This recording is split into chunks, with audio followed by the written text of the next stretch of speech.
Баршаңызға қайырлы күн достар, арнама қош келдіңіздер. Бүгін біз сіздермен осындай қазіргі кезде хит болып жүрген карамельный пирог пісіретін боламыз. Жасалу жолы оңай және де өте дәмді, жұмсақ болып шығады. Сізге ұнайды деген ойдамын. Видеоны соңына дейін көріңіздер. Ең алдымен бізге осындай ерітілген сары май қажет болады. Майды қатты ерітпейміз, осындай жай ғана жұмсақ қылдырамыз. Немесе бөлме температурасында болса да жеткілікті. Енді үстіне жұмыртқа мен қантты қосып араластырғаннан кейін үстіне електен өткізілген ұн қосамыз. Барлығын мөлшерін астына описанияға жазып қоямыз, сол жерден көрсеңіздер болады. Және де бір шай қасық қосқыш қосамыз. Барлығын араластырамыз. Ары қарай қолмен иіліп жұмсақ қамыр илейміз.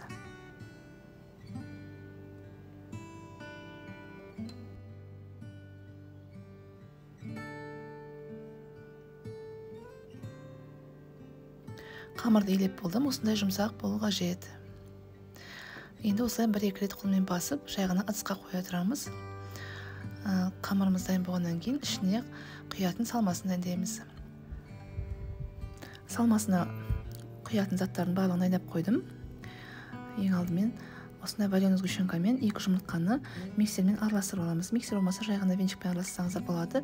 Тек қана екеуі әбден араласқанша тоқтамай араластырыңыздар. Вареный сгущенкамыз жұмыртқаға әбден араласу керек. Немесе миксермен осылай жай ғана 30-20 секундтай ғана араластырыңыздар. Қатты араластырудың қажеті жоқ. Міне араластырып болдым екеуін. Ешқандай түйір қалмады. Және де вареный сгущенкамыз біздің бөлме температурасында болған дұрыс болады. Сол кезде жақсы араласады. Енді үстіне қаймақты, қант және де жүгері крахмалын қосамыз. Кукурузный крахмал 1 шай қасық жеткілікті.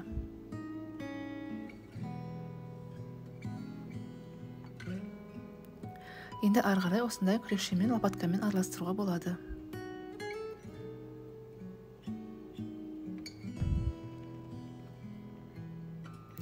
Міне араластырып болдым, осындай әдемі масса шығу керек. Енді осындай 24 диаметрлік форманы аламыз. Астына пергамент төсеп, жан-жағын маймен жағып қоямыз. Және де ішіне дайын болған қамырды қолмен формасына келтіріп, жақсылап тұрып тегістейміз. Міне осылай тегістеп алдым. Енді ішіне массамызды құямыз. Осы кезде духовкамызды қыздырып қоямыз. 180 градусқа. Алдын ала қызып тұрған жақсы болады. Осы начинкасын құйып болғаннан кейін қамырдың жан-жағын шанышқымен тегістейміз. Сол кезде піскен кезде бір келкі әдемі болып шығады.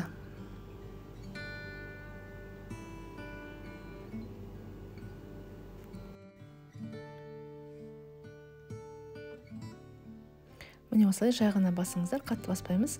Өйткені қазір біздің пирогымыз піскен кезде ішіндегі начинкасы барлығы көтеріледі. Сол кезде сыртқа шығып кетпес үшін жай ғана басамыз. Дайын болған кезде духовкамызға 180 градусқа қыздырып қойған духовкамызды 170 градусқа түсіреміз де 35-40 минуттай пісіреміз. Міне мен пирогым пісті. Ыстық күйінде бетіне әдемілік үшін миндаль ұнтағын жай ғана септім шеттеріне, бірақ ол міндетті емес. Енді пирогымызды бөлме температурасында 4 сағаттай суытамыз және де ары қарай холодильнигімізге тағы да 2 сағатқа қоя тұрамыз. Әбден толығымен суыған кезде ғана біз пирогымызды алып, турап дәмін көруге болады. 4 сағаттан кейін тағы да 2 сағат суыттым. Енді турап сізге ішін салмасын барлығын толығымен піскенін көрсетемін. Өте әдемі, жұмсақ, нәзік болып шықты. Қамыры песочный, өте дәмді болып шығады. Осы рецептпен жасап көріңіздер. Егер де ұнап жатса, менің каналыма тіркеліп, лайк басып, комментарий бөліміне өздеріңіздің ойларыңызды қалдырып кетсеңіздер болады. Егер де маған тіркелмеген болсаңыздар, міндетті түрде тіркеліп қойыңыздар. Менің арнамды ары қарай дамытуға үлестеріңізді қосасыздар. Міне осындай әдемі болып шығады. Карамельный пирогтың оңай жасалатын түрі. Және де қатты қымбатқа шықпайды. Осылай жасап көріңіздер. Өте әдемі, дәмді болып шығады. Өте нәзік болып шықты. Бізге қатты ұнады. Сізге де ұнайды деген ойдамын. Жасап көріңіздер. Егер де ұнап жатса, комментарийға жазып қойыңыздар. Келесі видеода кездескенше сау болыңыздар.